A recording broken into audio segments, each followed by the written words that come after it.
Alright. Well, it's been a long time fucking coming, but I've been bothering the hell out of all of my friends with this for months and months and months. I told them I was gonna do it. I told them it was gonna happen. And... well, here we are. Is it gonna go well tonight? I can't really say for certain, but we can at least do our best. And I'm hoping that even if I don't engage some people in a nice little talk about the finesse and, well, art of game design, we can at least, well, I can at least give you guys something to listen and think about. So, as it's been stated, if you've been following me through Discord or Twitter, tonight, or I guess really the title of the stream, I forget that's a thing. Tonight's subject is something I've been calling the fire behind firearms. And, well, this is something I've always been passionate about, you know what I mean? It's a subject that can always, it's full of, it's full of subjectivity. But, hopefully tonight, we can dive into, look into, and really just share some thoughts on, you know, what really makes the supporting cast of all of our favorite FPS games really shine. Because, while most things, games, movies, even books, they're all about the main character. FPS games are different, though. You can have some, they're about, you know, the main character. But it's always, let's be real, it's always about the rest of the lineup. When you start with the classics, you think about, you know, I play a lot of Doom on this channel. So, if you follow me closely, one of the first things you'll think is, from the pistol to the humble BFG, every weapon has a place. Every weapon has a sound, every weapon has a level of satisfaction tied to it.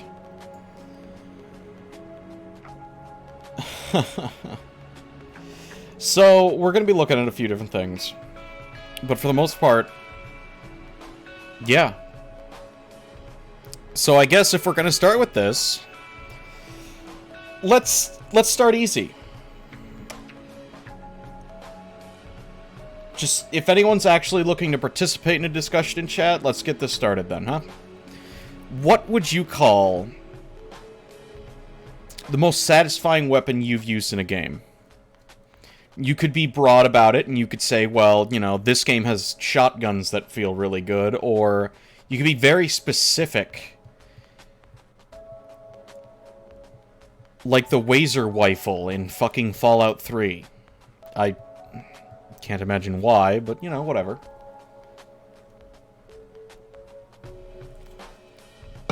Scar H, COD, Modern Warfare 2.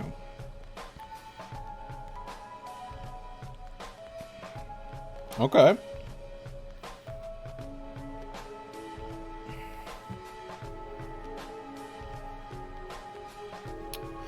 It's been a long time since I've played Modern Warfare 2.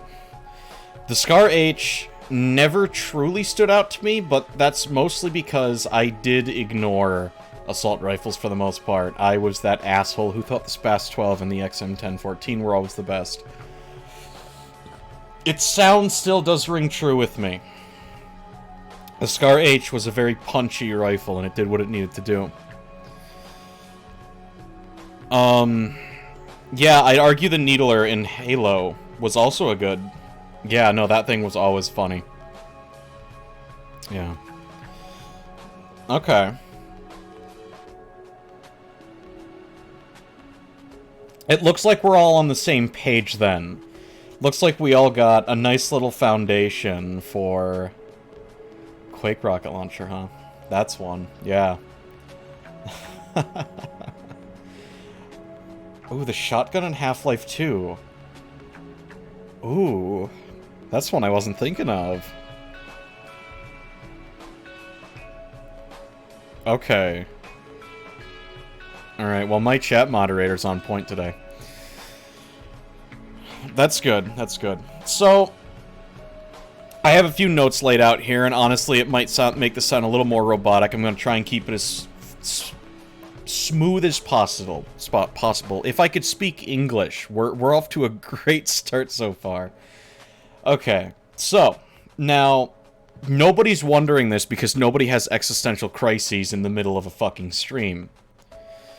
But we'll at least get into some details here.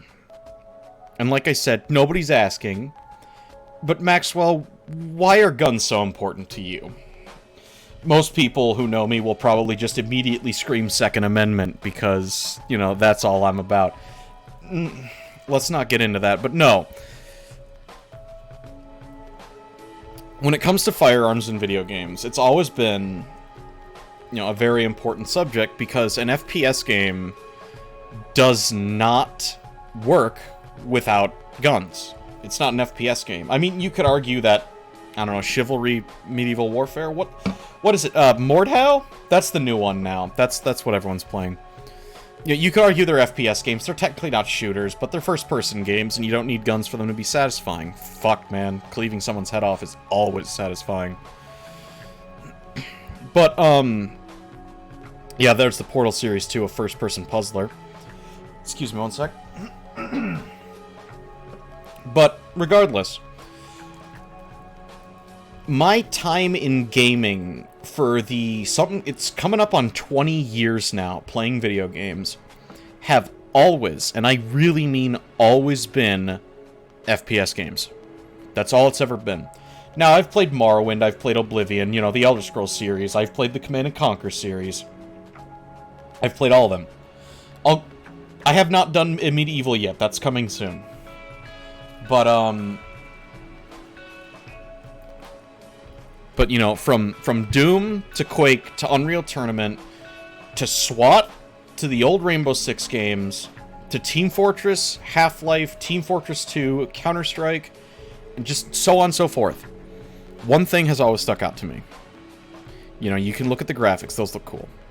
You can look at the map design, that's always good. Keeps the game flowing if it's done well. You can look at stories in single-player games or balance in multiplayer games. Sometimes balance in single-player games and story in multiplayer games. Hey, I don't judge.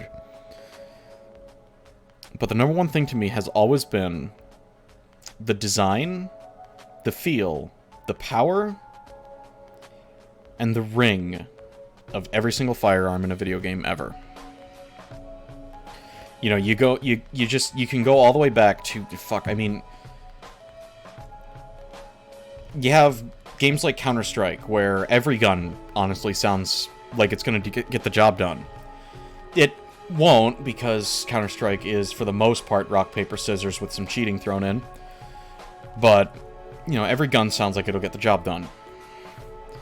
But then you dial it back to, you know, the games I'm more familiar with, and people who follow me are more familiar with.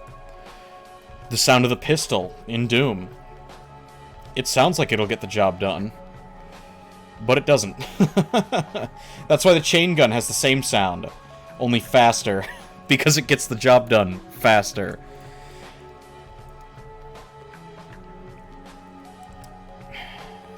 The movement in FPS games can be very specific to the success, feel, and flow of a game. That's always an important part. Of course, a part of me would argue that movement is a lot more subjective, excuse me. Because you can have games that move very slowly, like Rainbow Six Siege, or... Fuck, who's ready for Ready or Not coming out, like, next year? That's gonna be pretty wicked. Those are very slow-paced games, and even, like, Halo, I'd argue, is very slow-paced. It's a very slow game. Halo's very floaty. As far as I remember, I've only played Halo 1 and some of 2, but the gravity was always very low on those games. You always jumped like you were on the fucking moon. So, you can have games like that, and honestly, they work. And at the same time, you have, you know, made by Bungie as well, you have Destiny. That's also a game that's fairly slow, only they added a sprint key, so that automatically doubles the speed of the fucking game. But then, you know, you move on to games like Unreal Tournament, 2004, omitting 2003 because no one gives a fuck. And then you have Unreal 3, you have the Unreal Tournament lineup of games, and then you have the Quake Champions, you know, all of those in that family. You have the very fast-paced action Twitch shooters. The Twitch shooter genre is something I personally grew up with. Like, you know, I might sound like I personally prefer slower games, but, you know, I grew up with faster games. I grew up running at 60 miles per hour. That was it. So, I mean, just for me, the speed of a game does not matter as long as the rest of the gameplay complements it. Trust me, I'm not bashing the preference towards faster games, or hell, even slower games. You want to play like a turtle, you play like a turtle. Go on Team Fortress 2, play Engineer, equip the Fat Engineer set, and just sit there. You do you. But I'll die on this hill. I will firmly say that first-person shooters, the most important thing will always be the weapons you use in them. There have been a few games I've seen where you just have no selection. You have no selection of firearms. So what's really the point? They can be fun, but they lack variety. Can't think of one off the top of my head. I know Hard Reset was a game in the recent last decade, maybe, where I know you had 2 guns that had 3 fire modes each. You could argue that's 6 weapons. Yeah, but that's just not much, you know? 6 is a lot in some games if you add it up, but oh boy. So we got a lot to go through, and I'm about to bumble through this about as gracefully as an eagle with 2 legs and no wings. My analogy game is not on point today. It never is. So, when we think about how satisfying a gun feels in FPS games, one of the most important things is the sound effects. I don't think anyone can deny that. You kind of need a gun to sound. It's got to be beefy. It's got to be really indicative of. Yeah. I mean, like a strong gun or a gun sound effect needs to be indicative of how powerful it really is. You know, most pistols will usually have a very snappy sound effect to indicate that they're absolute garbage. Which is a peeve of mine, I'll be honest here. Pistols are amazing. So, you know, one thing that's always been brought up when I talk to friends about this is, one example is, I think was it Modern Warfare 1 or 2? The M1014 was a despised weapon when it first came out. It was a pop gun. But then they added some more bass to the sound effect, and people started using it. People realized that it was kind of a beast. All because now the beast had its roar back, to put it lightly. You know, that was just how it is. The sound used for firearms in games always has that psychological impact, as, you know, yeah, you're right. A weak-sounding gun versus a strong-sounding gun doing the same thing will absolutely, you know, create a bias towards the one that probably has more bass boosting in it. Maybe that's why the dubstep gun in Saints Row 3 was so good.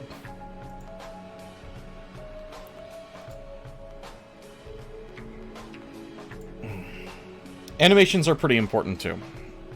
We can touch back on that. One thing for me in games that bothers me, and of course this... People who know me understand that I am absolutely a firearm snob when it comes to not just realistic games, but also in, you know, futuristic or just any type of alternate history game where the guns are completely different.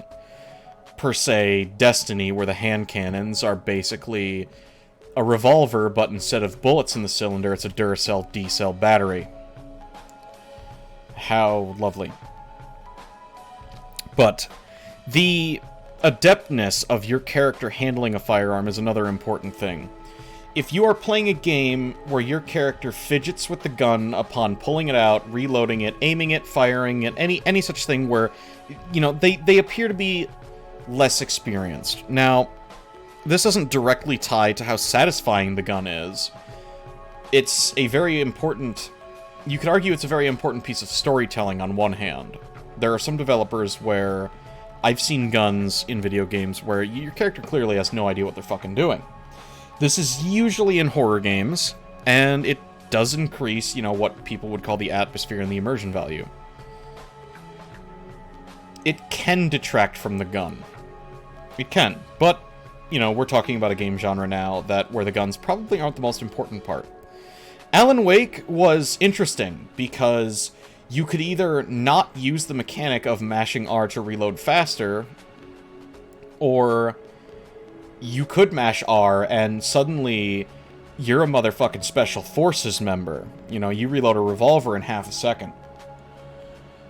I will say, just side note, Alan Wake's weapons have always been some of the most satisfying. They all sound like they're going to rip limbs. They always sound like they're going to expel whatever bodily fluid somebody might have inside them. They get the job done just as much as the flashlights in that game do. Resident Evil 7, I wouldn't call a great example of a character who doesn't know how to use a firearm, but it's also argued that, I've seen somewhere, it's also argued that the character you play as is not totally unfamiliar with firearms.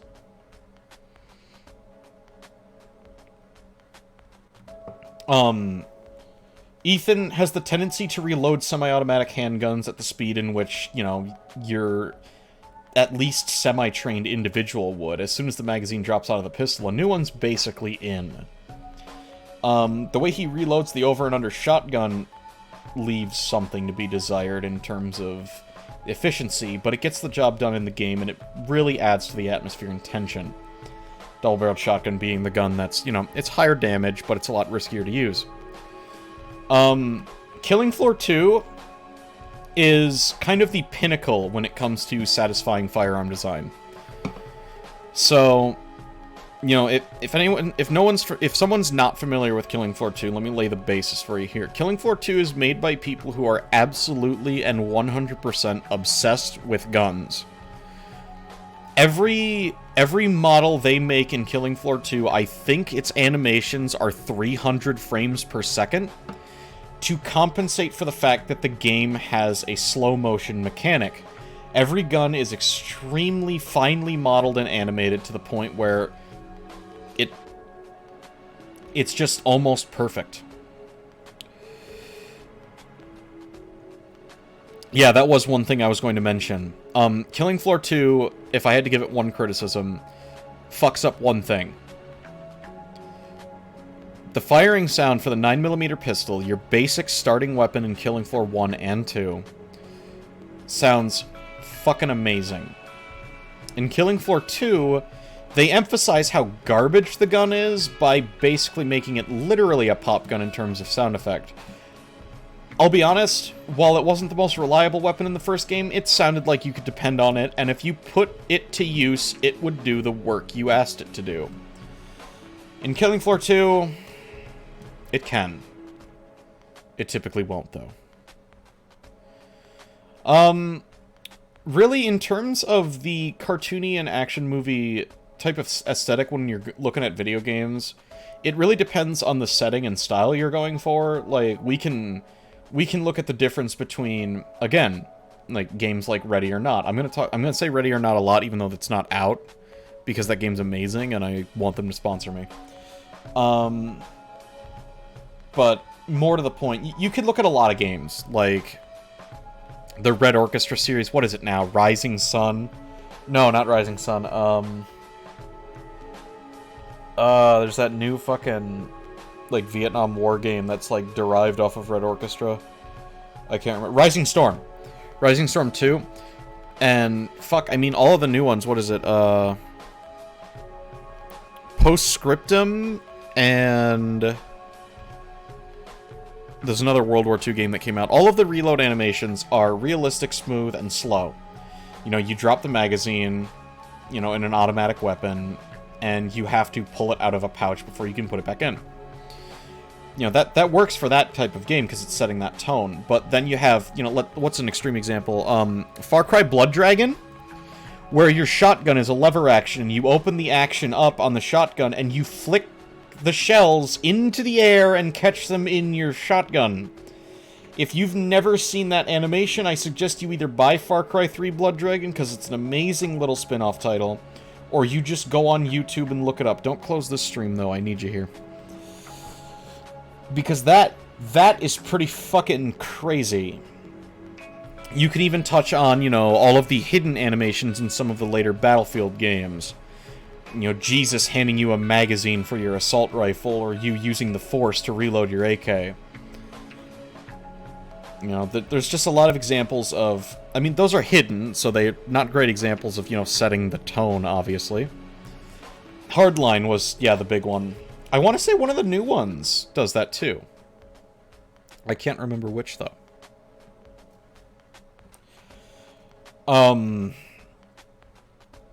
But in terms of sound effects, though, and animations, of course, there's always this debate over some games where it comes to realism. You know, does this gun sound realistic, and does this, you know, gun animate realistically? And what is reloading too fast? That was... I'm gonna bring up Ready or Not again, so, you know.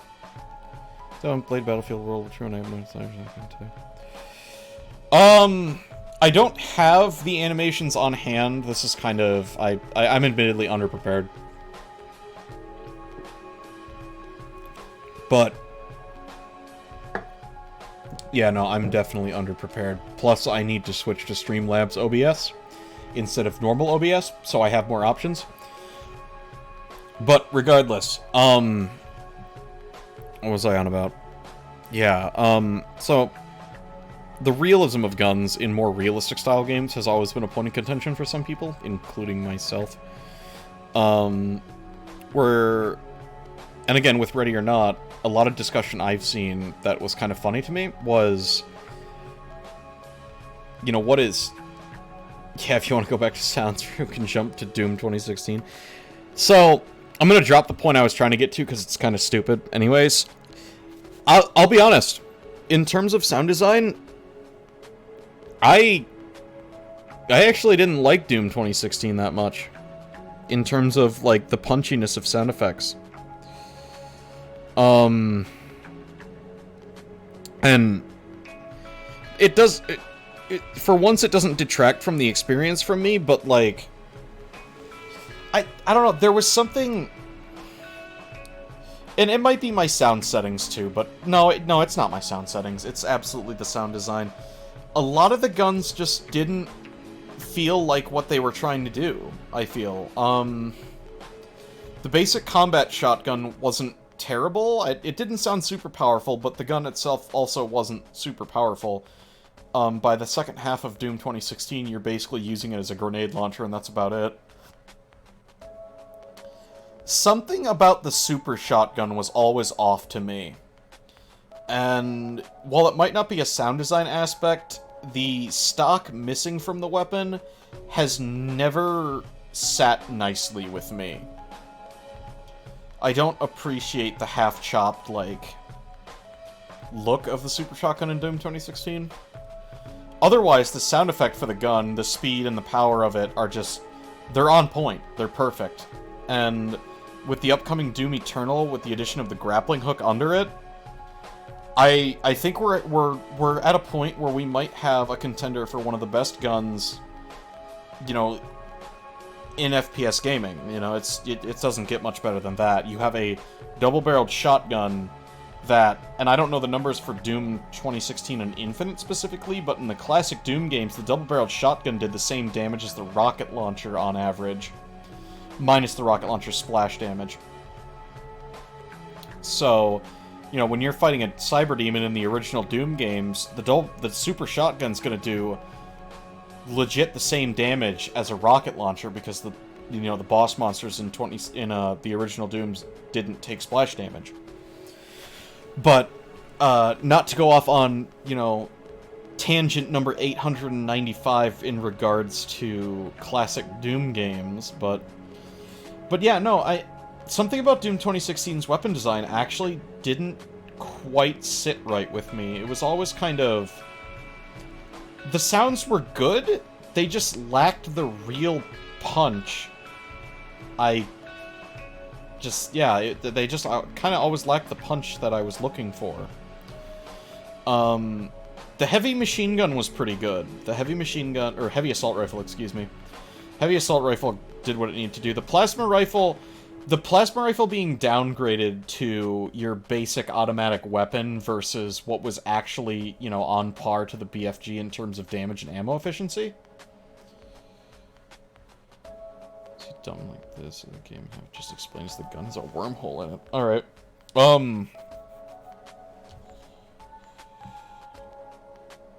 Yeah, use the HARSS and cost. Okay. So, while I will absolutely and... Oh, from Half-Life 1. Okay, so we got two different Gauss rifles to talk about now. Is anyone going to bring up Fallout 3, or is that me? It wasn't in Fallout 3, I think it was just in New Vegas, and 4? It's in 76 now, too. Regardless, so, we'll start with Doom 2016, because that's what we're talking about. The Gauss cannon in Doom 2016 will always be kind of a... There's some weirdness to it. I don't quite appreciate the Gauss gun in Doom 2016 100% simply because I do not like how it becomes your bread and butter. One of my favorite parts of Doom 2016 up until I got the Gauss cannon was the flow of swapping weapons consistently.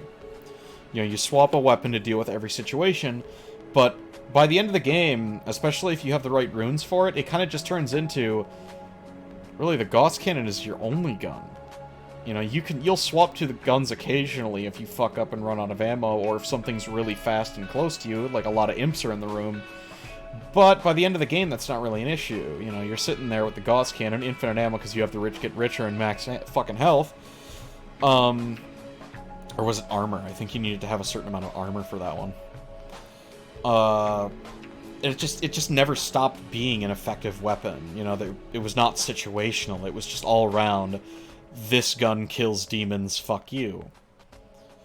Versus, you know, like the super shotgun, you always have ammo for it. It's, you know, it's always there. It's an option, but you typically don't want to go toe-to-toe with a Baron of Hell with the super shotgun. It's just something you might have to do if you feel like standing there.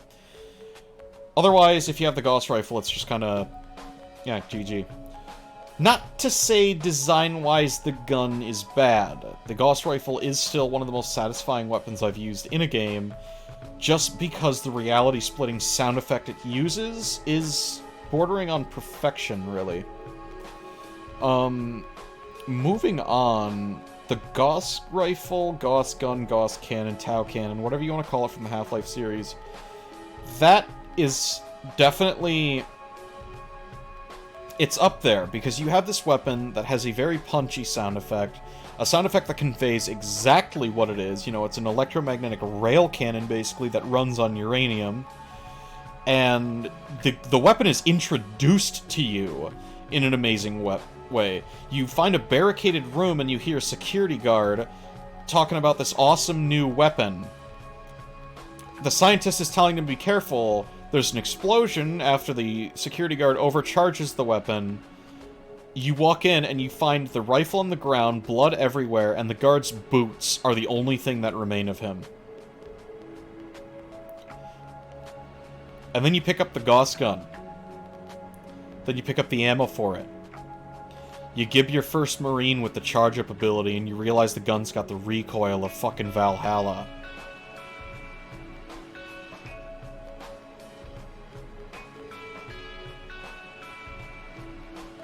But you progress in that game a little bit further, and then it throws a fucking helicopter at you, and you realize the Gauss rifle can scare off the helicopter.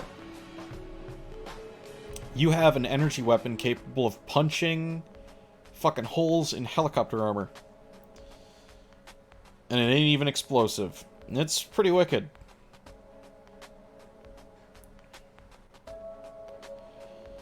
And then, kind of just to move on to the black sheep of the family, there is the more kind of, I'd argue, maybe realistic, but then none of these games are realistic. The Gauss Rifle from the Fallout series. It just fucking shoots. It just shoots a bullet. I'll be honest, the Gauss Rifle and the Fallout games sound good, and they have the power to rip people in power armor in half. They're not standout to me. Yeah, out of my limits with Halo, and Halo as a Gauss Rifle? I feel like I know about it, but I can't put my finger on it. I feel like I knew Halo had a Gauss Rifle. I don't know about Warhammer 40k, I don't know. You're right, the Warthog. No, I'm thinking about it now. I'm thinking about it. See, I'm kind of wondering if that actually follows, like, an actual Gaussian gun, or if that's just a rocket launcher, because I remember that being in Halo 2. Whatever, I don't really care. It's not that big of a deal. The glue-on gun from Half-Life was interesting. It had what I would also describe as a reality-ripping sound effect. Gauss Hogwarts hits cannon. See, I remember it. It was on, like, the 3rd or 4th stage, and you had to fight, Wraiths with it? Wraiths are the tanks, I think. It's been so long since I've played a Halo game, it's not even funny. Like, I won't lie to you. It's been a very long time. Oh, boy. So... goddamn.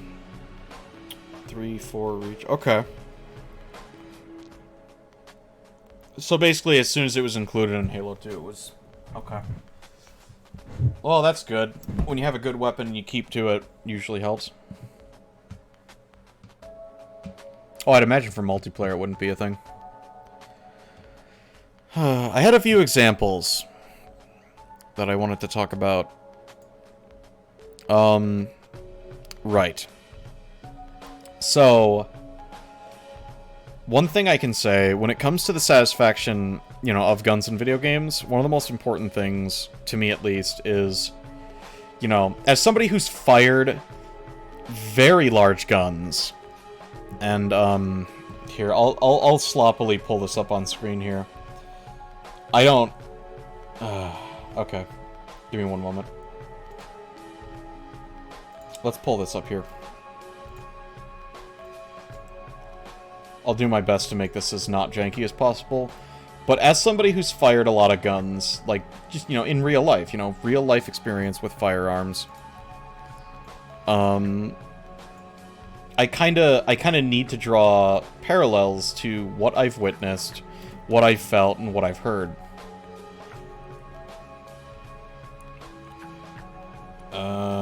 I need to find what I'm talking about before I sound like an idiot.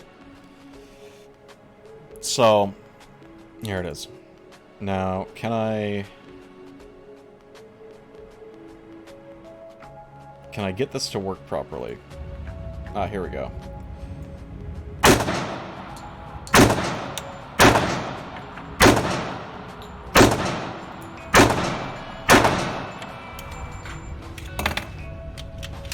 People who have followed me, or, you know, just friends of mine, have probably already seen this 1,000 times. But it proves a point.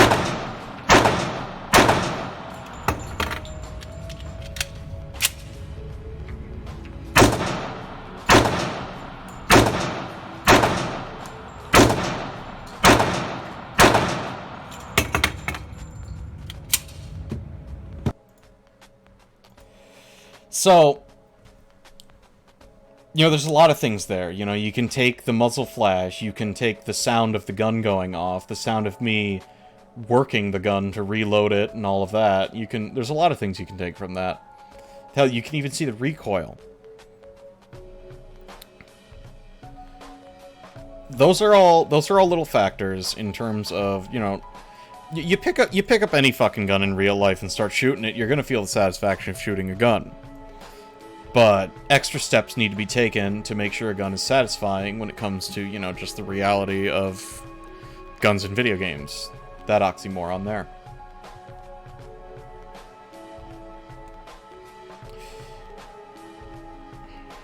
Oh shit, that's not even something I ever noticed. But yeah, like, you know, all of those little pieces of the equation all add up to something amazing, you know? You can have good sound effects, but if the animations, the recoil, and all of that sounds like shit, or feels like shit, it's not gonna work. You can have, you know, the most amazing feeling gun, but if it sounds like ass, well, it's a pea shooter. You know, there's so many things that go into it, and it's not something every designer seems to take into account sometimes. Granted, in recent years, that's kind of drying up. A lot of modern FPS games seem to get that pretty close to right. Surprisingly so, even. I can't even... I actually haven't played that many FPS games, so nothing really rings off the top of my head, but...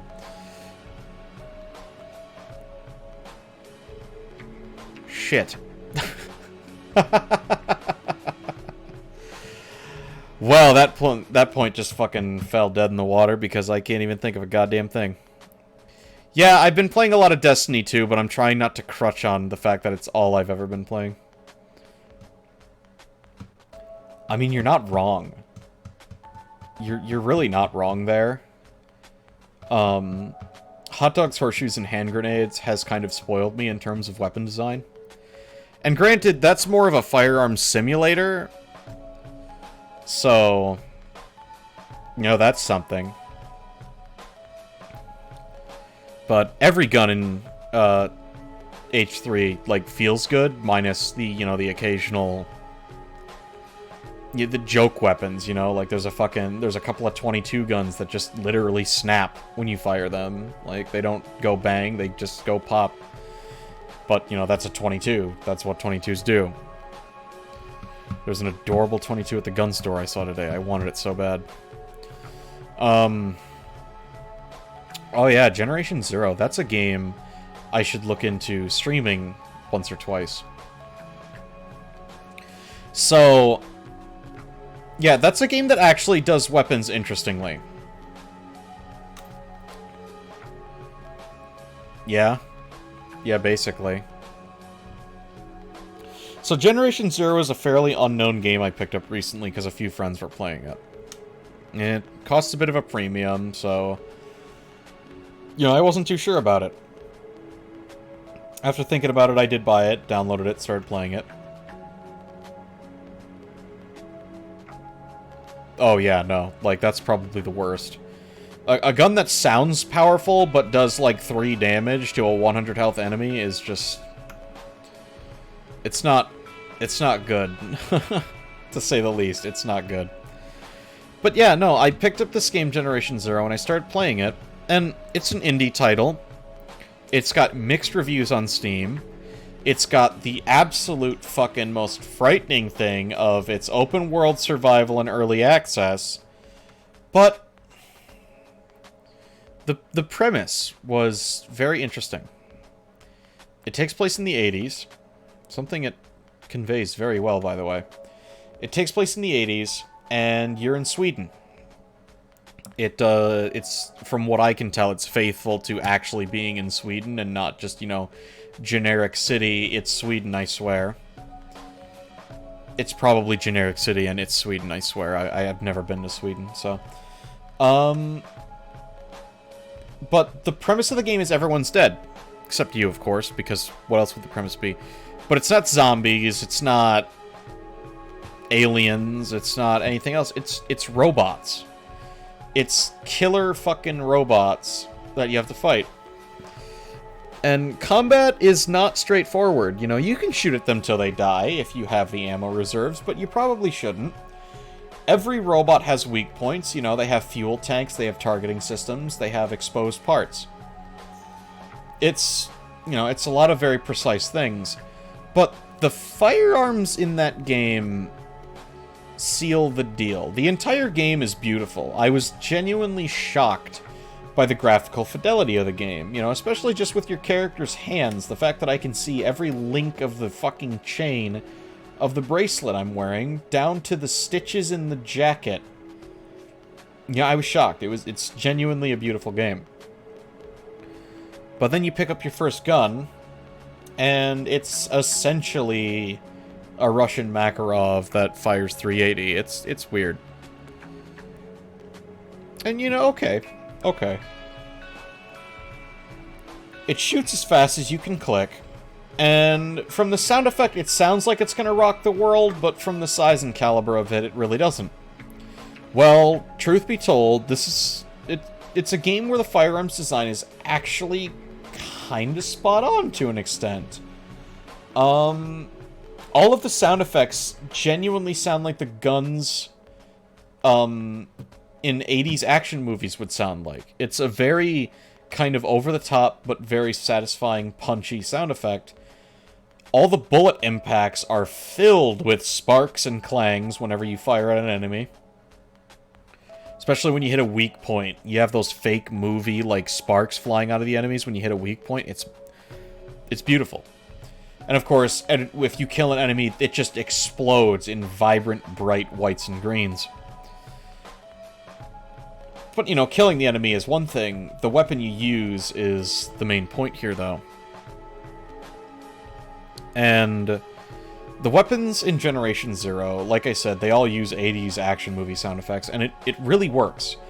Because even though that shitty little Makarov you found that fires the most pissant fucking bullets in the planet, on the planet, in the planet, whatever. There's probably a few in the planet. It is weak.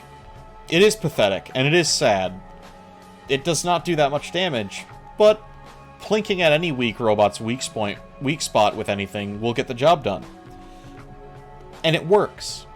It really works. You have this gun that feels powerful, and if you don't know what you're doing, it's not. But if you actually aim true and strike, you know, where you're supposed to, you know, don't shoot it in the armor plates. Shoot the fucking exposed fuel cell on its back. It gets the job done.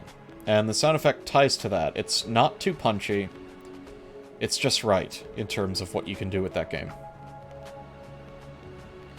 Unfortunately, I can't sing any praises such as the sound effect conveys to you that you have to hit a weak point or else you're completely fucked.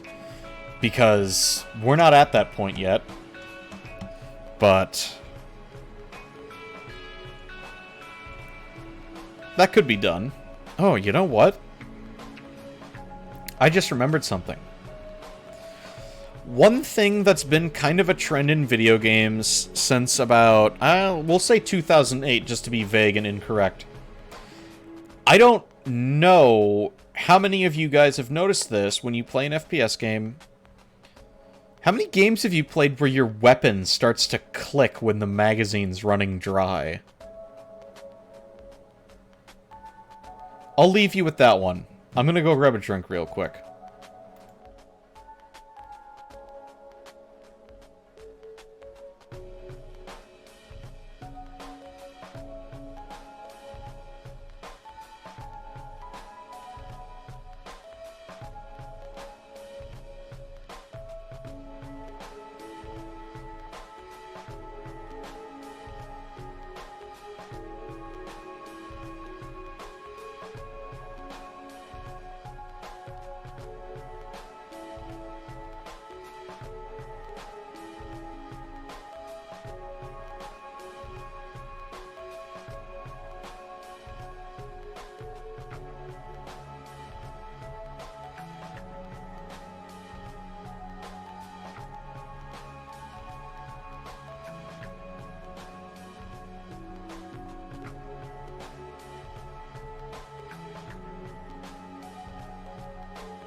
So the first game I've ever played that's done that, actually, that I can think of, is Saints Row the Third.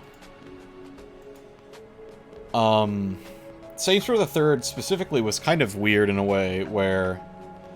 Yeah, no, it occurred to me that the guns are going click, you know, as they're running out of ammo. And that was always a weird thing to me, because nice.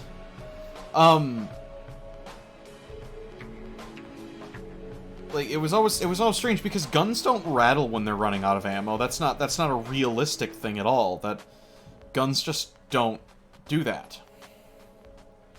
Because why would you want a sound indicating that you're running out of ammo?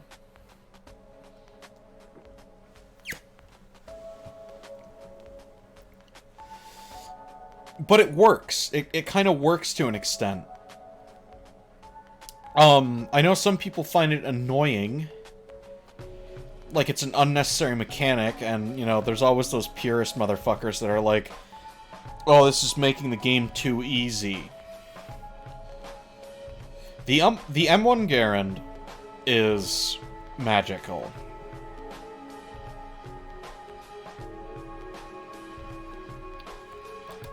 For anyone who doesn't know, the M1 Garand is the World War II rifle that the US Army used in the invasion of Germany and Japan.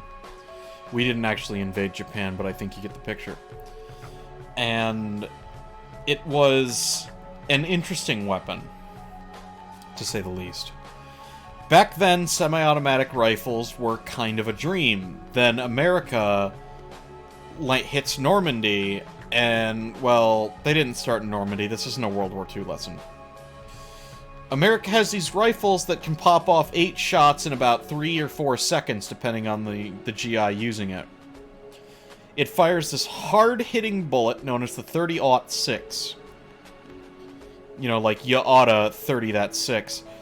But, so, you have this rifle. It weighs a ton. It's like, oh God, how fucking heavy is it? I want to say 15 pounds unloaded?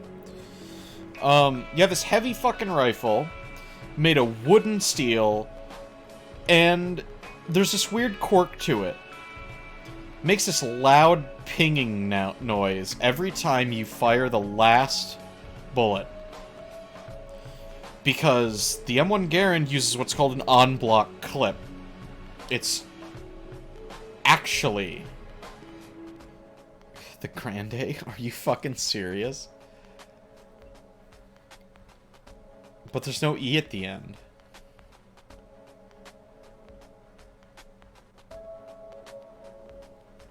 Regardless, that's an argument for another day. A lot of people say Garand. I say Garand. Regardless.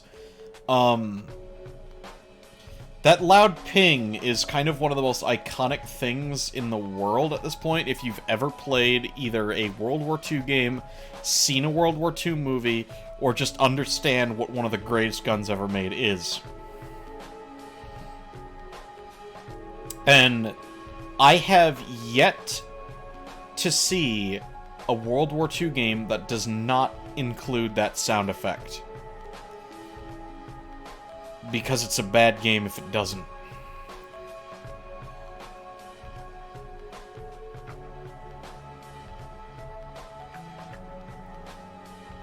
And I guess you could argue that that is the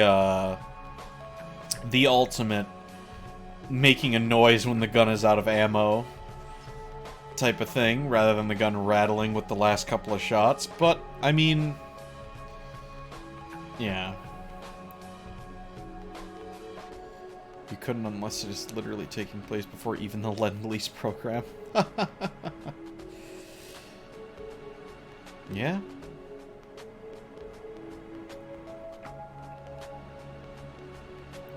Did we even Lend-Lease Garands? I think we only Lend-Leased, like, vehicles for the most part.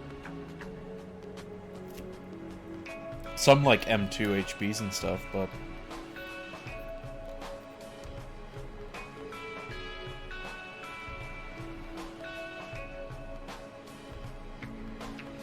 Does it sound as a headshot sound? That's interesting. That does get the point across, though, doesn't it? Alright, so we haven't followed the notes I had for this whatsoever. And I think it's been for the better. I'm not ending it here, even though it sounds like that's what I'm getting to, but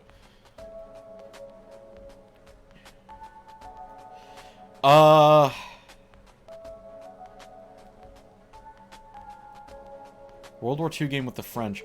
Unfortunately, a World War II game with the French would be a very long campaign.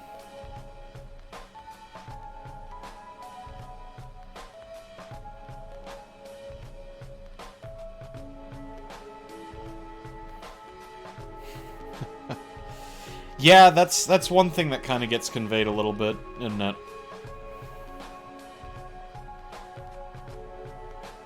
Wow,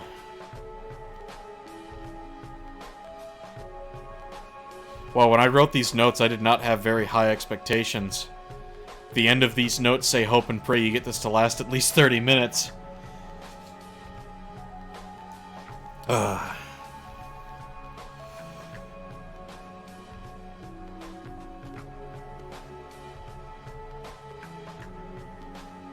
Taking a breath break. Anyways. So. Such optimism. The French had some interesting ideas. The problem is, all of the, like, strange ideas when it comes to, like, French designs in World War II have always been born out of a misunderstanding of how combat was evolving. People were still locked in World War I at the time. Like, a lot of... That's why Italy was so fucking bad. Because Italy only knew mountain warfare and trench warfare from the First World War. Plus, Italy's economy was shit, but, you know, that's regardless.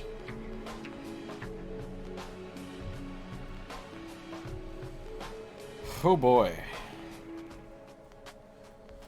I do not want to turn this into a history lesson, though.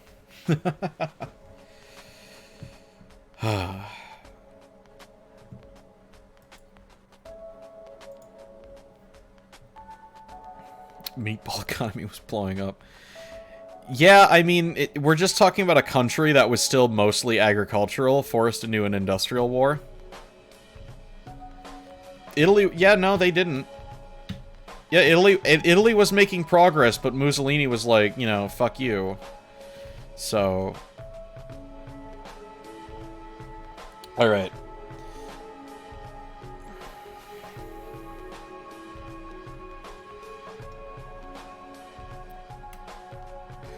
So, when it comes to guns in video games, just kind of trying to rein this in a little bit more. This is kind of a moot question to an extent because it really just kind of depends on the game, but in terms of realism versus like sci-fi, or wow, I worded that completely wrong and did not convey what I was trying to ask at all. So when it comes to when you play a game and it's more sci-fi based, and you know, this is just kind of a me thing, but does anyone really kind of sit there and try to think, would this gun really be functional? Or is this just kind of a cool looking laser gun that is just that? Because when it comes to the ergonomics of stun guns in video games, it's kind of like, who thought this was a good idea? And to go back to Destiny 2, again, the hand cannons piss me off to no end, because here's a revolver, only instead of bullets, you put a battery in. Just one big fucking battery. I mean, shit. One of the hand cannons in fucking Destiny 2 has 9 shots. You put one fat-ass shotgun shell into the cylinder. A single, like, fucking 2-gauge shotgun shell into the hollow cylinder, and you got 8 fucking shots. 8.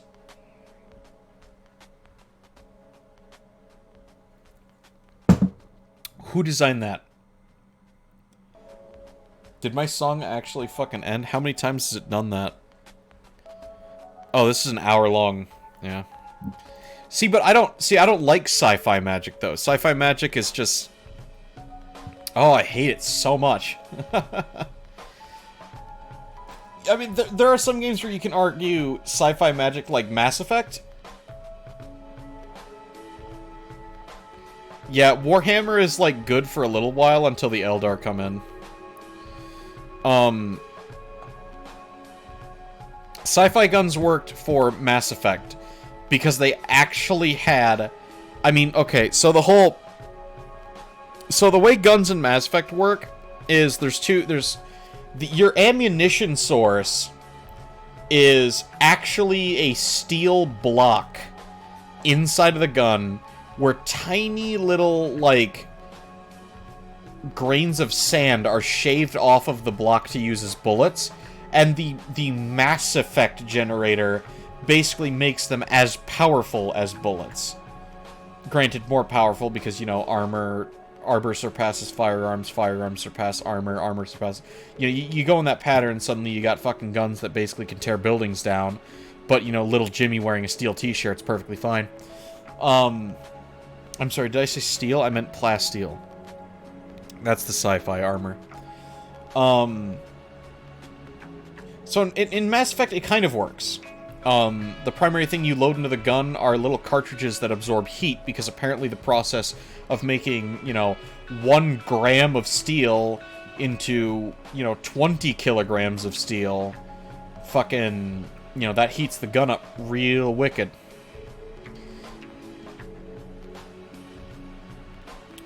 So that's an example of space magic that can work, though, I'd say.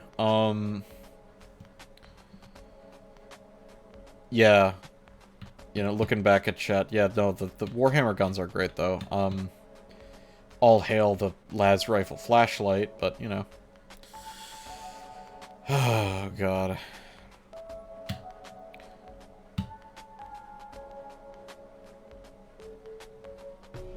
I'm trying to think of a relevant game. Oh, yeah. Who remembers Prey? You want to talk about firearms design? That game got it down pretty fucking slickly, I'd say. Slickly? Remind me never to say that again. Prey... Okay, so moving on from, you know, satisfying sound design, animations, power, and all of that. Moving on from all that, there's another thing we can talk on when it comes to how important guns are in video games, and that's hierarchy.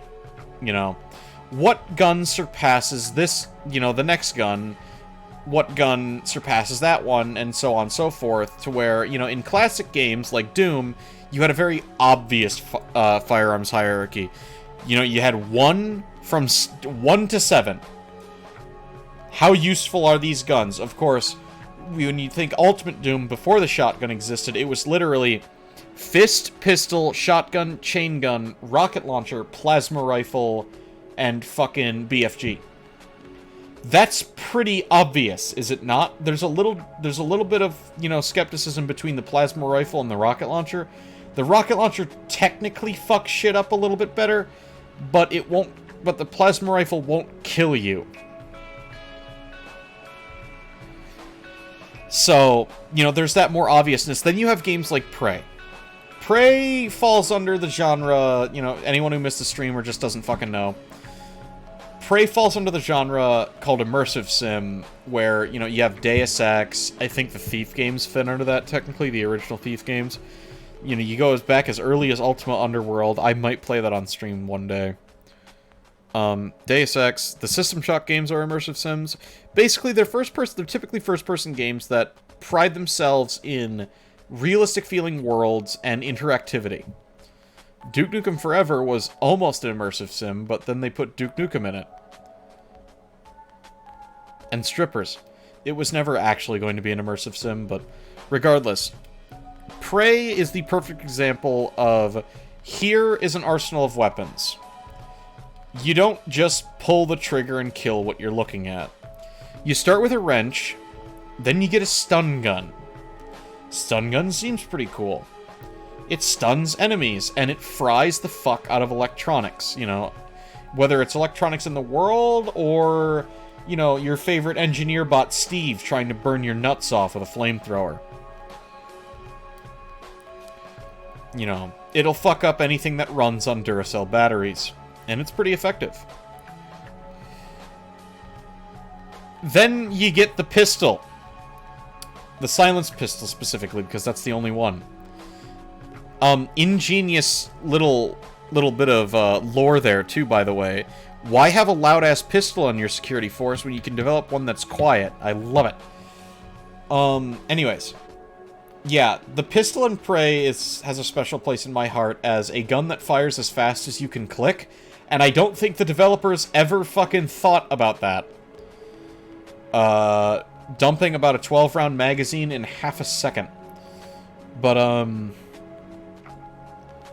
hoo boy. So, with the hierarchy in Prey, though, it's completely thrown out the window because you get the stun gun, then you get the normal pistol, finally you have a gun that just deals direct damage. Then you get the glue cannon.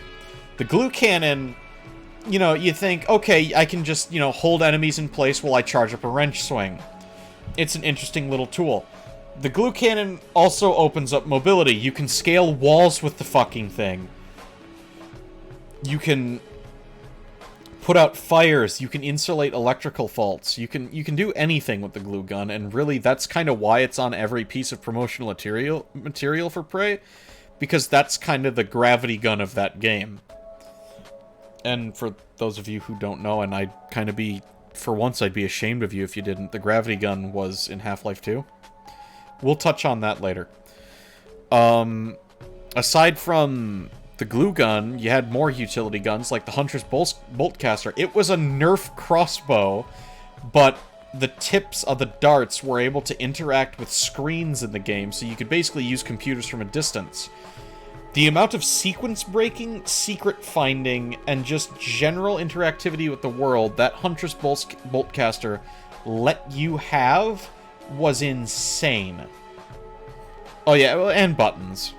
I keep forgetting there's buttons, not just computer screens. I'm thinking about Doom 3 too much. But, God, what the fuck else is in Prey?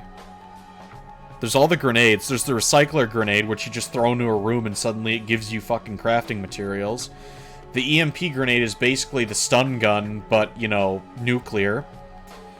There's the null wave transmitter, which disables all psionic abilities. And fuck, Prey doesn't even just have guns, it's got psionic abilities. The game is crazy, and I'll be honest, for once, I give you permission to close the stream if you're going to look at trailers and buy Prey. If not, stay here, I need you.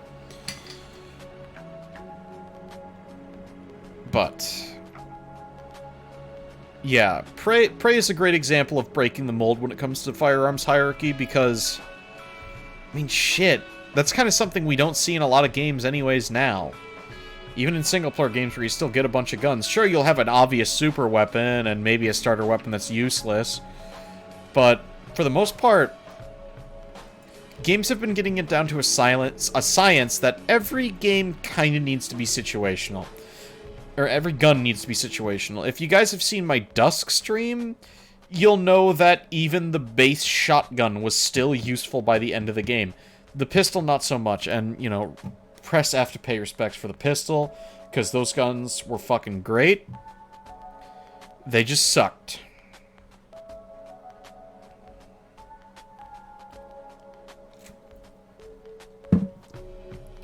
But then you had the double-barreled shotgun, you had the machine gun, you had the ethereal crossbow, you had the fucking, the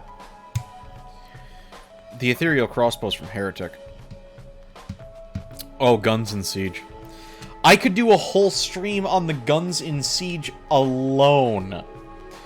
Because, holy fuck. Okay, so when we start talking about game design, and especially, you know, the design of guns in game design, you know, whether you like the game or not, Siege does something fucking psychotic. Anyone who plays Siege, you know the environment is entirely destructible. And you kind of know that shotguns are useless and pistols are like, what are you even fucking doing with your life? But the guns in Siege, there's something magical about them, really.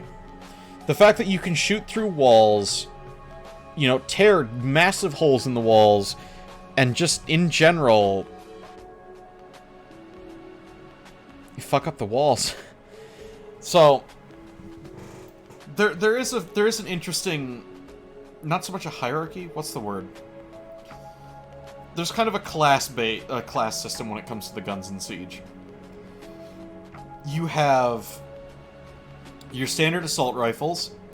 They put holes in people and holes in walls just fine at high rates of fire. You have shotguns. You try and damage somebody with a shotgun from more than maybe 5 paces, it's basically a wet fart. But you aim at a wall, you suddenly have a door. You have pistols, which, while not fully automatic, pack enough punch to really put the rifles to shame. Which is kind of their little... It's their ace in the hole. If you have nothing but a pistol left, the rifle will work. Or if you have nothing but a pistol left, the rifle is not something to be afraid of. It's something to combat. And, then you have SMGs. They're basically rifles, but, you know, fuck it. There's the pocket SMGs, which... they're hilarious, let's be real. High rate of fire, uncontrollable... shit! Just awful.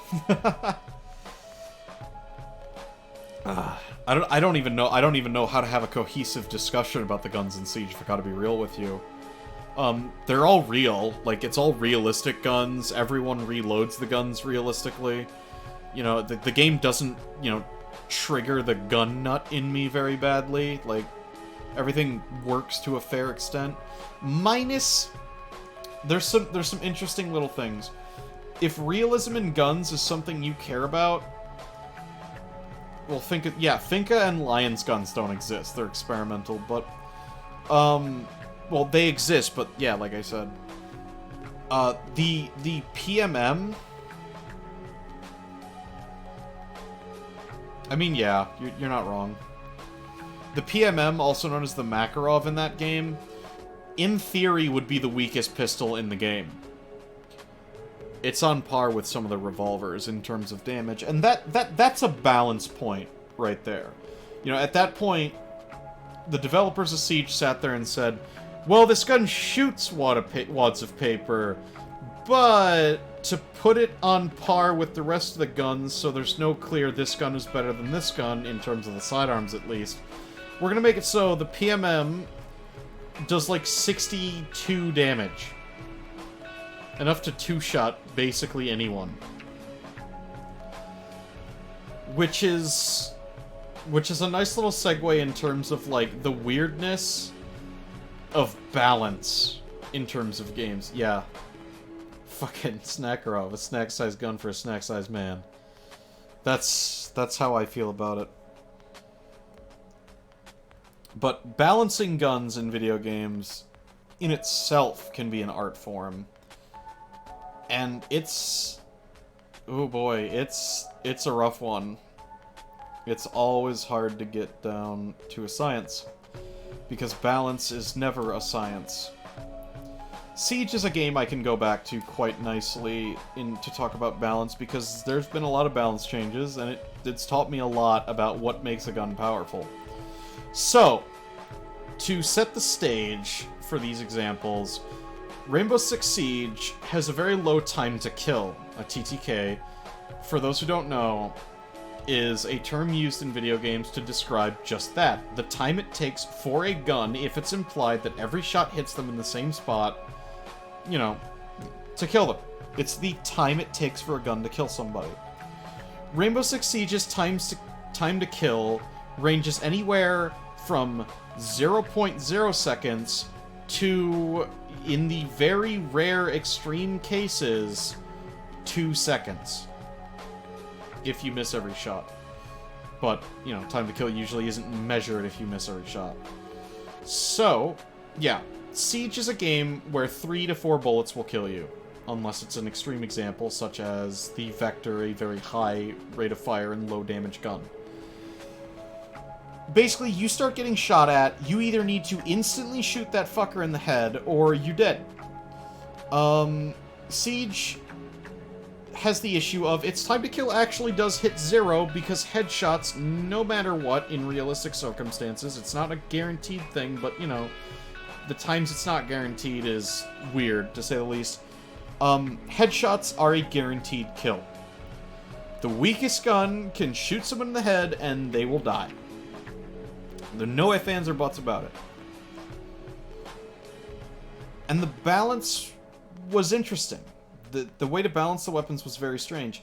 You started to learn that there was a clear advantage to guns that had higher rates of fire.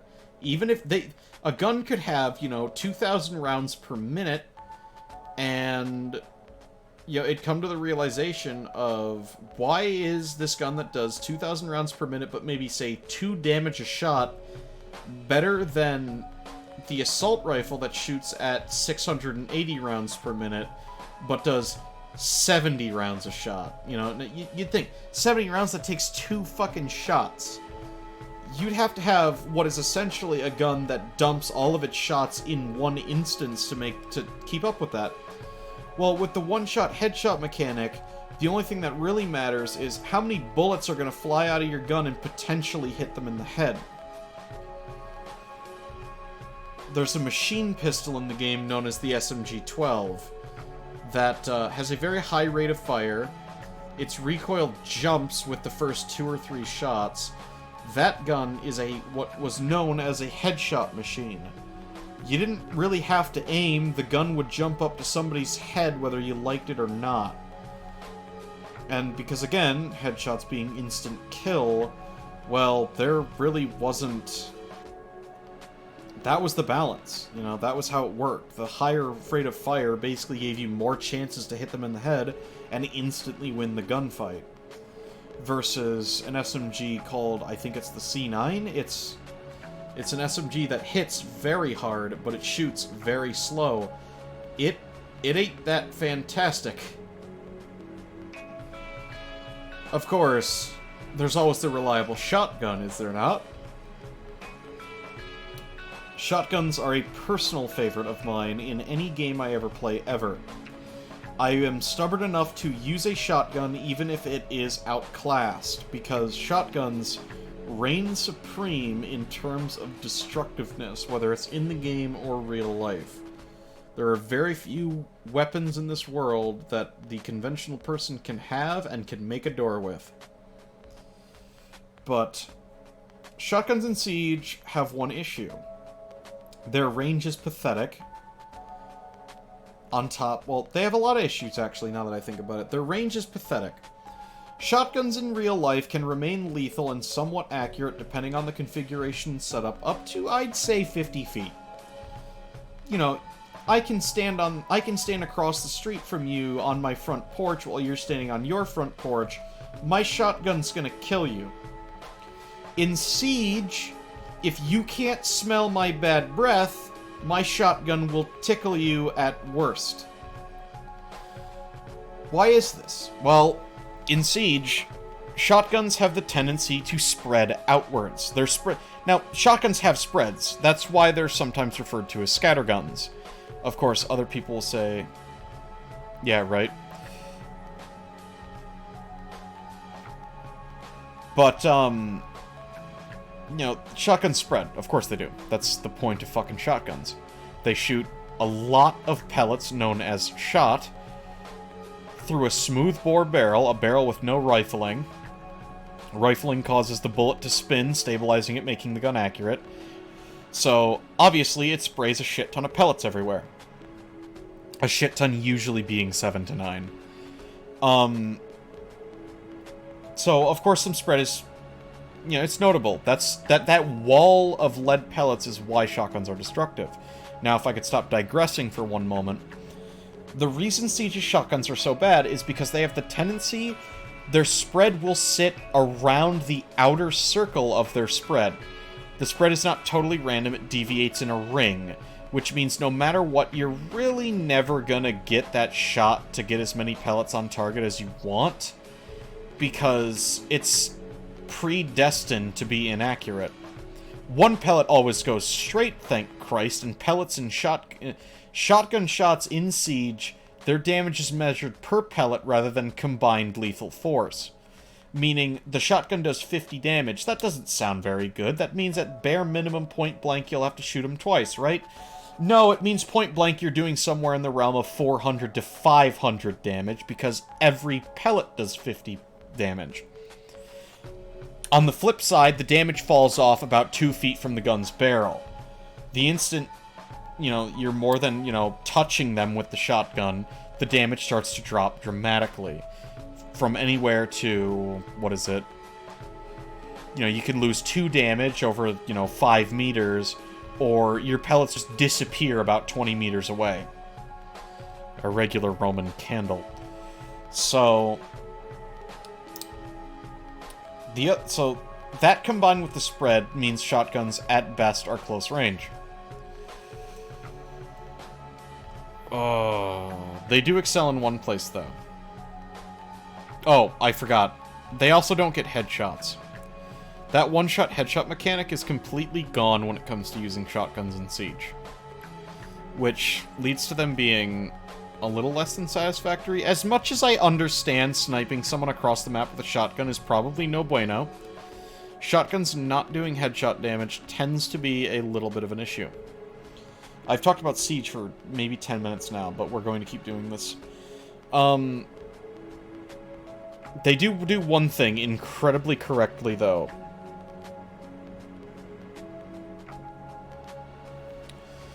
Shotguns are destructive in Siege, and that's what makes them a truly satisfying weapon.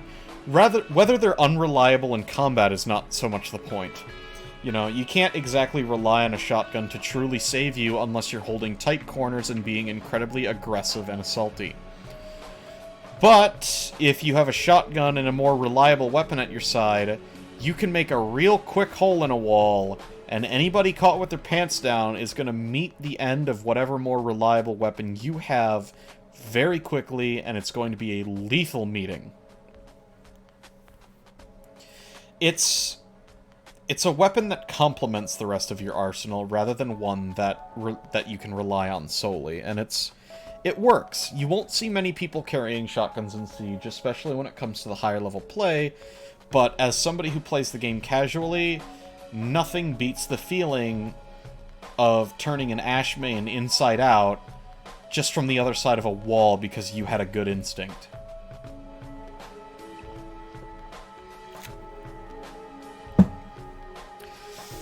So, I started this conversation with a question. Let's go for it again. What are some of the most satisfying weapons you can think of in a game? Now, I'm going to add on to this question so we don't get similar answers.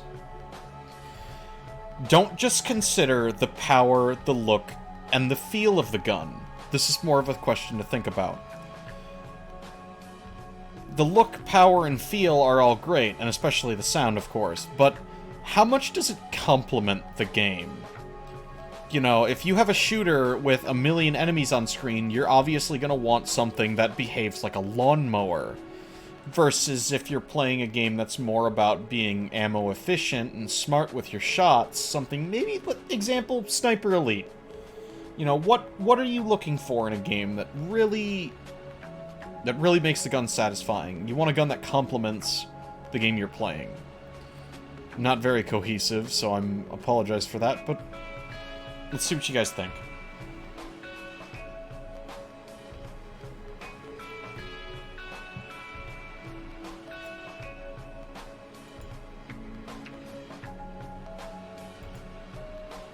Unless I'm just brain dead, and that question was completely, non-followable.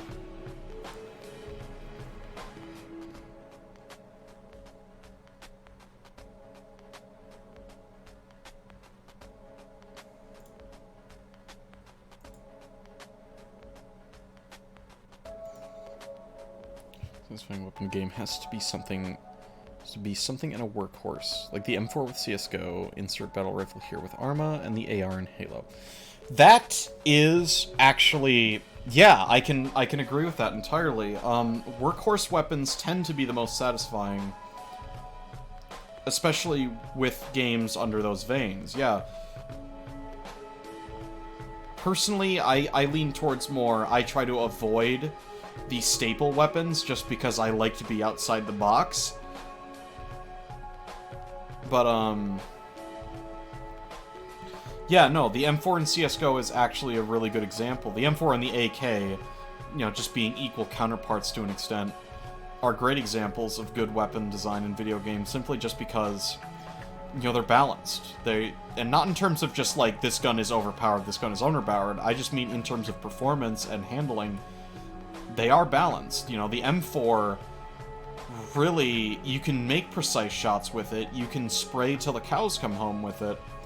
Regardless, as long as you know what you're doing, the gun will do what you ask it to do, and it works really well. Of course, with Arma 3, I live in the fantasy world that all weapons are the same in Arma 3 because I have the same success rate with every weapon. And I can't speak too much on the assault rifle with Halo, but yeah. I'd have to say the 9mm from Killing Floor, it's a reliable and cheap weapon and does the damage you generally need it to do, and its firing sound is satisfying to the point I modded Killing Floor 2's pistol just to have the same sound. Yeah, the big thing in Arma is the ammo type. The 9mm in Killing Floor, and we've talked about this extensively, you and me.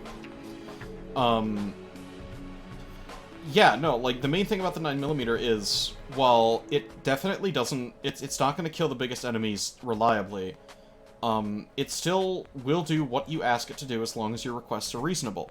And it definitely hits that tone of, perfect weapon where it sits. The 9mm is a weapon you start with. You can pop heads with it in Killing Floor relatively easily with little to no perks at all. It is a great fallback weapon, too. Like, if you want to save ammo for your big bad railgun for when the next Flesh Pound comes around the corner, those couple of clots ain't gonna kill themselves. Whip out your 9mm, save some money, and, pop away. Their heads are gonna disappear before you even know it. And it's so easy to handle, so easy to use. The recoil is light and it's accurate. Well, I mean, every gun in Killing Floor is accurate, let's be real. It gets the job done. And I'll be honest, I think we're kind of coming to a conclusion here that some of the best weapons tend to be considered workhorses in video games. And, I mean, you want to boil down to... Not boil down, but you want to...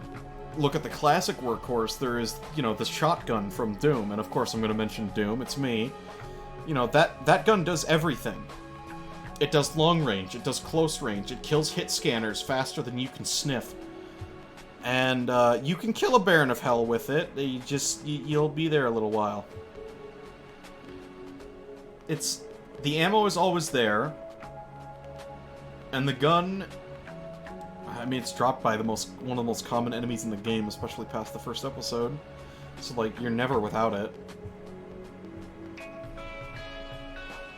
Fear 1 is an interesting one, because every gun in Fear 1 does...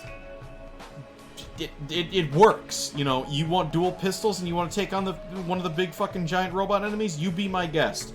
You should have the rocket launcher they gave you just for that encounter, but, fuck it. You can use the dual pistols. The SMG, it fires much faster than the assault rifle, so its light punch is kind of irrelevant because it still gets the job done. The assault rifle could use a little more beef to its sound effect, but holy fuck, the assault rifle in the Fear 1 games have been always a favorite. Fucking... The shotgun in Fear 1 continues to be one of the best shotguns in gaming, I'd argue. The sound effect blows your fucking eardrums out just from awesomeness rather than volume. You can feel the pressure wave that shotgun creates when you are mincemeating everyone in front of you, combined with the slow motion effects. Just, fuck, I could talk about Fear 1's shotgun forever. Then you have the more specialty guns like the Penetrator. Sounds beefy as shit and pins people to walls with, quarter-inch fucking rebar. It's amazing.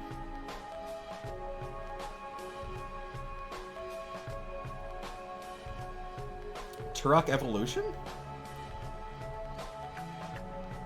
I cannot speak for Turok Evolution. I have not played that one. I am more familiar with Turok 2 Seeds of Evil, obviously, which, I'll be real, Turok 2 Seeds of Evil's for the GameCube? Okay.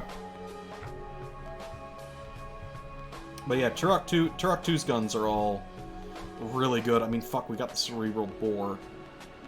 On that note, if we keep playing if I keep playing Turok 2, I'll leave that up to you guys. I'm not super set on Turok 2, but like if you guys want to see it, I'll keep playing it. It is a game I like. Just in terms of streaming, I don't know how good it's doing.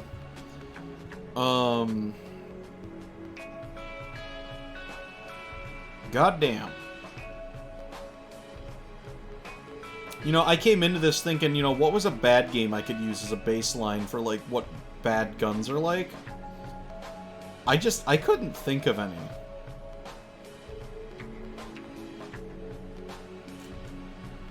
That's interesting. Also kind of funny considering Turok 2, the pistol is, like, the only gun I like. Like, in terms of just using repeatedly. Like, all the guns are good, but the pistol and... Oh, God. Can we not talk about Blood 2? I couldn't even get that game working. Oh, God. Okay, so... There's so many guns in games that I adore. Tiny things about the gun that just steal my attention to it. Twin Grakatas from Warframe are still one of my favorite secondary guns because the fire rate is so ridiculous. Okay, I'll give you that one. I typically don't consider, like, what is essentially joke guns in video games, but the Twin Grakatas in Warframe definitely have a place for me. Oh god, no. I did not want to bring up Warframe in the first place, because just, oh fuck. There are so many guns in that game, they all do so many different things. Like, oh fuck. Regardless, the Twin Grakatas are just... oh, God. Yeah, we could bring up Lex. We could bring up Lex Prime about, you know, basically the #1 gun in Warframe that does everything you fucking ask it to. You can talk about the fine design of primed guns being completely, like, they're all fucking sound different and better and all that. You could talk about everything in Warframe for an extended period of time, and you would still not run out of things to talk about in terms of that game's game design. Because it just all comes together so nicely. Sure, some weapons are overshadowed, like, who the fuck talks about the Spectra anymore? Actually, Spectra Vandal's a thing now, so... I'm not going to repeat what you said there, but YouTube will love it. Huntress's bow and Risk of Rain 2 is satisfying.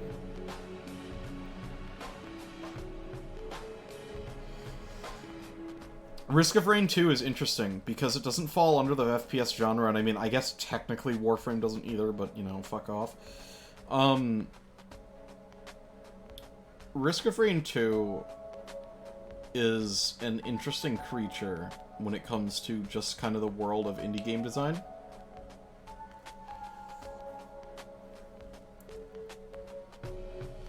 Because, honestly, just in terms of overall design and, like, the thought put into what works with what, Risk of Rain 2 kind of hits the nail on the head. It does it really well, and quite frankly, the popularity compared to Risk of Rain 1 has been overwhelming, and the developers themselves said they had no idea Risk of Rain 2 was going to do as well as it has been doing. I haven't toyed with Project Nexus enough to really talk about it in length. My only memory of Project Nexus 2 is when you're making a custom character and he's undertrained, everything is just ridiculously retarded. Yo, I just lost a follower this stream. What's up? But, yeah, no, I mean, straying away from the FPS games a little bit. I was gonna bring up Terraria, but honestly, meh. Nice, I'm glad you could show up.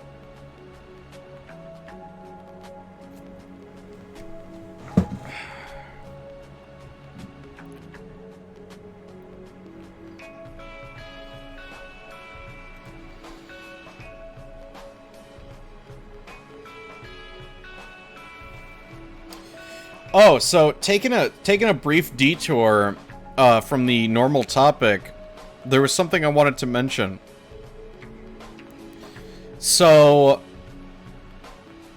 one of my favorite fucking games, or one of the games I was looking forward to the most this year, is coming out next month, and you fucking know we're playing it on stream. So, I'm keeping an eye on the time. We got about 30 minutes left. I can't talk for more than 2 hours. One of my most favorite, like, games that I've been looking forward to coming out here. We played the demo, or the preview, not that long ago. Ion Maiden. That's coming out next month. Do we have a date exactly? Let me double check. We don't. That's fine. Release date. Oh, wait, we do. Oh, August 15th. Look at that. I was expecting SSD. No, I don't have a release date on System Shock yet, but, so Ion Maiden's coming out August 15th. There's just one issue. It's not called Ion Maiden anymore. It's called Ion Fury.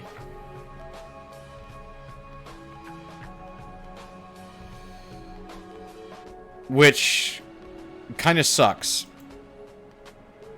Yeah, we can kind of blame the music industry in America for that one. There was a lawsuit between 3D Realms and fucking literally the band Iron Maiden. And they said, "Oh, this is too close, change it." So they had to change it.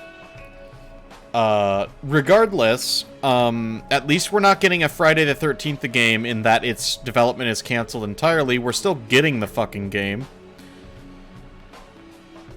So, that's gonna be good. I'm looking forward to that. That's a game with some satisfying fucking guns.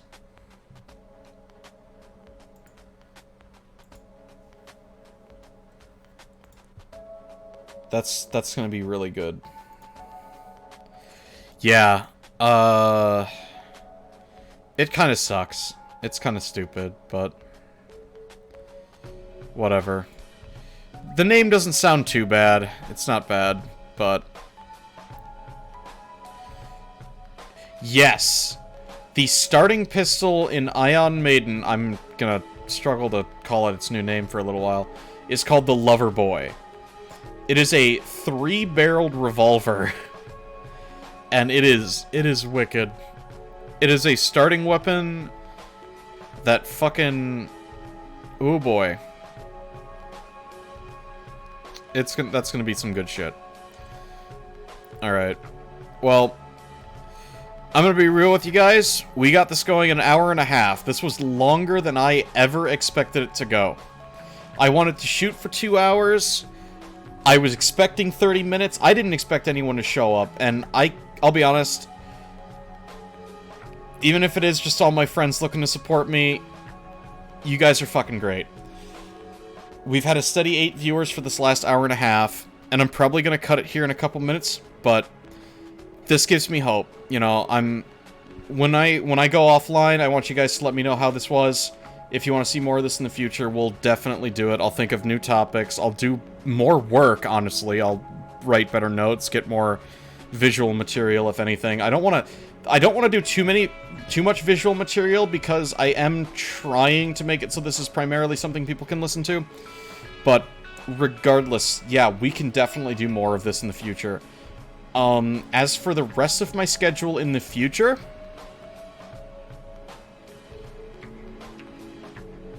oh yeah, no, I totally get you, dude. As for what we're doing in the future, though, I'm gonna be real, I'm tired of waiting.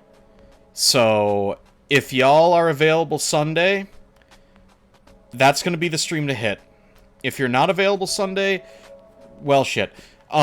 We are going to be looking at we're going to be running through the System Shock series now. Like, finally. I've been talking about it for years. We're going to stream the entirety of System Shock 1. That's going to be a fucking mess. And then we're going to be moving on to System Shock 2. And that is going to be the main event out of any stream I've ever done. If you like a game, if you want to soak in the story of the game, that's going to be the stream for you, because I'm not going to skip any... No dialogue's going to be skipped. I'm going to make sure to do as much exploring as I can. And yeah, we're gonna run through the System Shock games the way they were fucking meant to be played.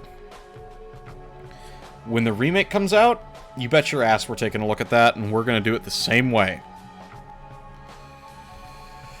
As for the rest of my content, the next couple of weeks, I will not be streaming on Thursdays. We're gonna go back down.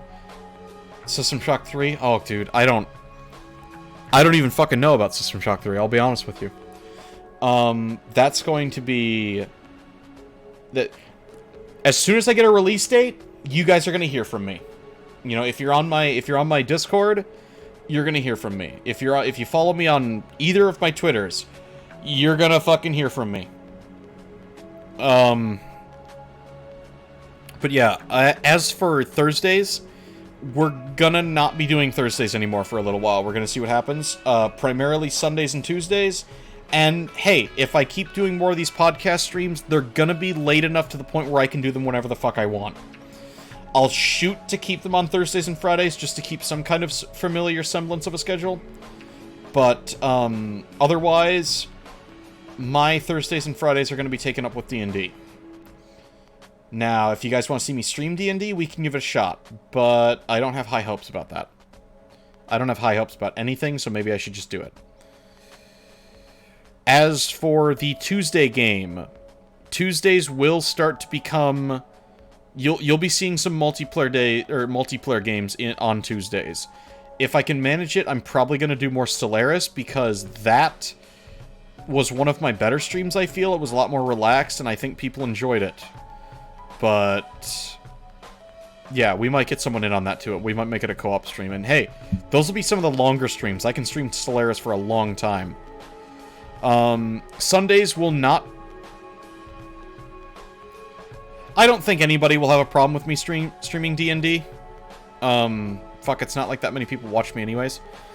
But, for Sundays, it's not just going to be Doom on Sundays, if that wasn't obvious already, with the Turok 2 stream. I'm gonna be knocking it down to, hopefully... You know, I'm hopefully gonna keep it all of my classic games on Sundays. I'll still be looking at Doom mods, I'll still be looking at, you know, all that shit that everyone's into. Or just me, who knows. But we're gonna keep that all to Sunday. Yeah. I think that's really all the things I need to touch on before I head off for the night. I'm thinking about streaming my adventures in Destiny 2. We'll have to see what happens. I tend to try and want more structure, but if you're vigilant, who knows, I might just randomly go live with Destiny 2. Like, we'll see what happens. Any games you guys were hoping to see me continue at any point? Let me know. I know there's a lot of games I just kind of played once and left off. If you want to see me continue and finish those games, let me know. And otherwise, yeah, I'm still open to suggestions, and hopefully I'm going to shoot them down less often. Because honestly, I just need to play video games. That's what I'm here for. But I'm going to stop having the world's longest goodbye now. This was our first ever Eidencroft's Alley Chat. It got off topic. It was rambly as fuck. I say and too much. But you know what? This was a great way to spend an hour and a half. So, with that being said, I'm going to sign off for the night and hope to see you guys again this Sunday. This is Maxwell, signing off.